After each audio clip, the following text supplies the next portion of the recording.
मैं जितेंद्र गहलोत, आदर्श विद्या मंदिर विद्यालय उच्च माध्यमिक बालोतरा। अध्याय 2 मानव तंत्र। निचला श्वसन तंत्र, मांसपेशियां एवं श्वसन क्रिया विज्ञान। निचले श्वसन तंत्र में मुख्य श्वास नली, श्वसनी, ब्रोंकाई, श्वसनिका, ब्रोंकियोल, कुपिका तथा फेफड़े आदि कार्य करते हैं।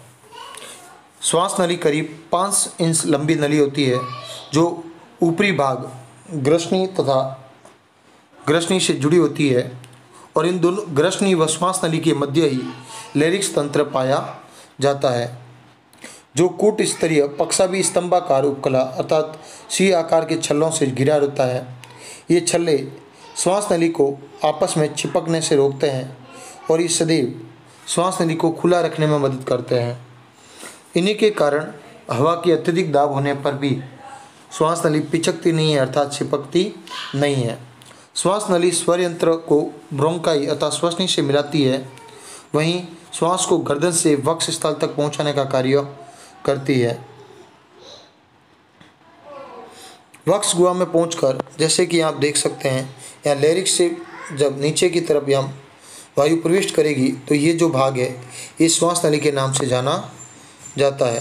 श्वास नली दाहिनी और बाईं और 2 भागों में विभक्त होती है और अपनी तरफ के फेफड़ों में प्रविष्ट हो जाती है। इन शाखाओं को प्राथमिक श्वसनी, जैसे कि ये पहली और इस तरफ, इन दोनों को प्राथमिक श्वसनी के नाम से जाना जाता है।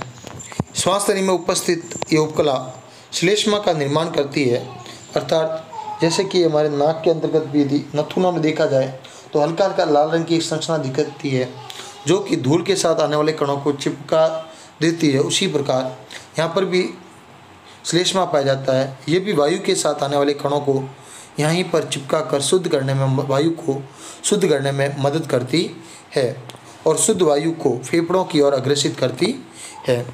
वहीं ये प्राथमिक श्वसनी से जुड़ी हुई छोटी छोटी भाग ये द्वितीयक श्वसनी के नाम से जाने जाते हैं।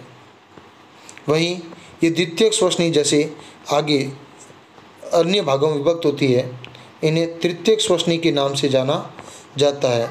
इन तृतीयक श्वसनी से आगे की जो भाग है इन्हें चतुर्थ श्वसनी और इसी प्रकार ये धीरे धीरे अंतिम छोटे छोटे भागों में विभक्त होकर अंतिम में कुपिकाओं पर जाकर समाप्त हो जाती है।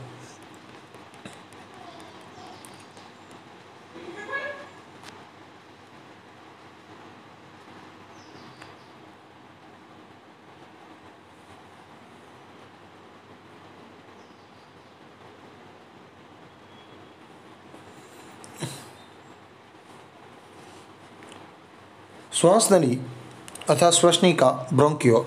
श्वास नली के अंत में बाईं ओर और दाईं ओर और बाईं ओर की श्वसनी विभक्त होती है, जिसे प्राथमिक श्वसनी फेफड़ों में जाकर छोटी शाखाएं अर्थात छोटे छोटे भागों में विभक्त हो जाती है। जैसे कि यहाँ मैंने कहा था ये पहली नली है तो इसके आगे के जो ये छोटे छोटे भाग है ये द्वितीयक श्वसनी के नाम से जाने जाते हैं। जैसे ये प्राथमिक है तो ये भाग द्वितीयक श्वसनी के नाम से जाने जाते हैं। इसी प्रकार प्रत्येक स्थल में द्वितीयक श्वसनी तृतीयक श्वसनिकाओं में विभक्त होगी तो वहीं प्रत्येक तृतीयक श्वसनी छोटी छोटी श्वसनिकाओं अर्थात ब्रोंकियोल में विभाजित होती जाती है। ये ब्रोंकियोल फेफड़ों में फैल जाते हैं और हर ब्रोंकियोल आगे चलकर छोटी छोटी सीमांत ब्रोंकियोल यानी छोटी संरचनाओं में विभक्त होता जाता है। वहीं ग्रसनी तथा ब्रोंकियोल मिलकर एक वृक्षनुमा संरचना बनाते हैं जो बहुत सी शाखाओं में विभक्त हो जाती है। इन शाखाओं के अंतिम छोर पर कुपिकाएं पाई जाती है जो कि गैसों के विनिमय अर्थात गैसों के लेन देन का कार्य करती है और गैसों का विनिमय इन्हीं कुपिकाओं के माध्यम से संपन्न होता है। जैसे कि आप यदि यहाँ पे गौर से देखेंगे तो यहाँ पर ये जो भाग है यहाँ पे छोटे छोटे गुब्बारे नुमा संरचनाएं जो किनारे पर दे रखी है, ये वाली जो गुब्बारे नुमा संरचना है ये क्या कहलाती है? कुपिकाएं। कुपिकाओं के बाद अगला भाग है फेफड़े। फेफड़े फुसफुस लचीले, कोमल तथा हल्के गुलाबी रंग के होते हैं। यह एक जोड़े के रूप में शरीर के वक्ष स्थल में दाएं व बाएं भाग में मध्य पट के ठीक ऊपर की ओर स्थित होते हैं। वहीं फेफड़े असंख्य श्वास नलियों, कूपिकाओं, रक्त वाहिनियों, लच्छिका वाहिनियों, लचीले तंतुओं, झिल्लियों, कोशिकाओं आदि से निर्मित होते हैं।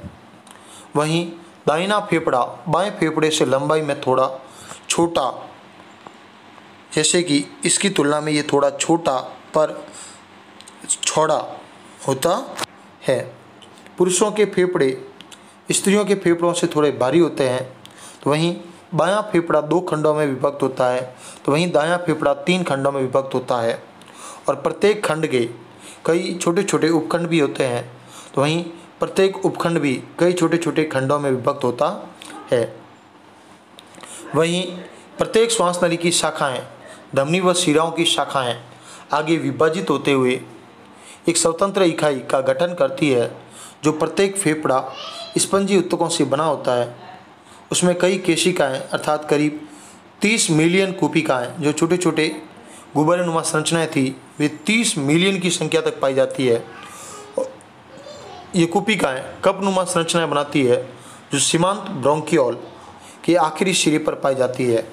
सीमांत ब्रोंकियोल का मतलब यहाँ पे था कि जैसे कि आप यहाँ देख सकते हैं, इसका जो अंतिम सिरा है वह यहाँ पर जो भाग है, ये ब्रोंकियोल के अंतिम सिरे अर्थात जो उसका अंतिम भाग है,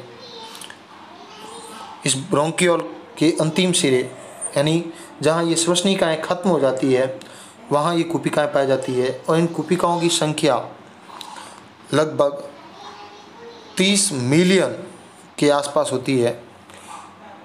कूपिकाएँ संरचनानुमा स्थित होती है, जो सीमांत ब्रोंकियोल के आखिरी सिरे पर पाई जाती है। यह असंख्य केशिकाओं से घिरा होता है। वहीं कूपिका में छलकी उपकला की पंक्तियों में पाई जाती है, जो केशिका में प्रवाहित रुधिर से गैसों के विनिमय में भी मदद करती है। श्वसन मांसपेशियाँ।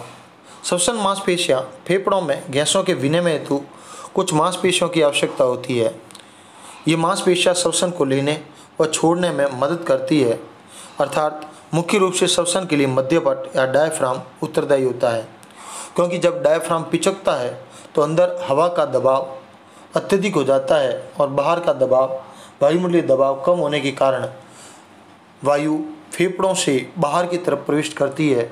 तो वहीं जब डायफ्राम खुलता है तो खुलने पर अंदर का दबाव कम हो जाता है, जिससे वायुमंडल का दाब अधिक होता है, तो वायु वायुमंडल से फेफड़ों की ओर प्रवेश करती है।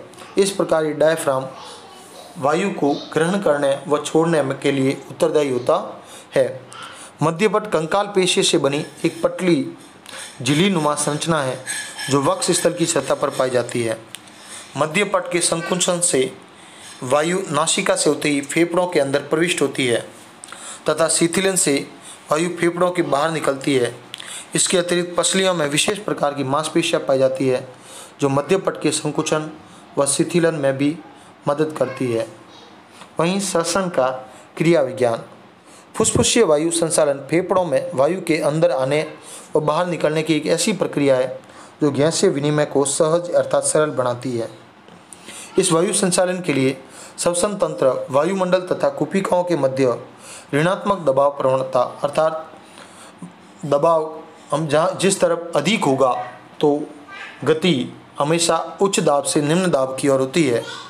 तो इसलिए जब अंदर का दबाव अधिक होगा तो वायु शरीर के अंदर से बाहर की तरफ, वहीं वायुमंडल का दबाव अधिक होने पर वायुमंडल से वायु शरीर में प्रविष्ट करती है तथा मध्यपट के संकुचन का उपयोग करती है। इस कारण वायुमंडल में से अधिक दबाव वाली वायु फेफड़ों में प्रविष्ट हो जाती है। वहीं श्वसन के क्रिया विज्ञान को 2 भागों में या 2 स्तर पर संपादित माना जा सकता है। पहला स्तर बाह्य श्वसन। बाह्य स्तर का श्वसन का मतलब होता है वायुमंडल से वायु को कूपिकाओं तक लाना व कूपिकाओं से वायु को पुनः वायुमंडल तक छोड़ देना।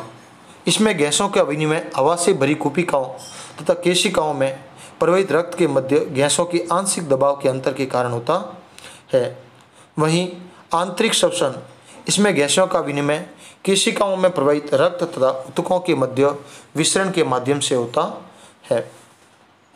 अर्थात पहले भाग में जैसे हमारा रक्त कुपिकाओं से वायुमंडल में पहुंच रहा है, वायुमंडल से कुपिकाओं तक जा रहा है, वैसे ही आगे कुपिकाओं से छोटी छोटी केशिकाएँ अर्थात जो रक्त नलियाँ, धमनी व सिरा हैं, छोटे छोटे भागों में विभक्त होती है। पतली महीन संरचनाओं, उन्हें केशिकाएँ कहा जाता है। उन केशिकाओं तक भी बाह्य श्वसन के कहलाता है। और उन केशिकाओं के बाद जब रक्त ऊतकों में मध्य विसरण करता है अर्थात खुले में विसरण करता है, उस भाग को आंतरिक श्वसन के नाम से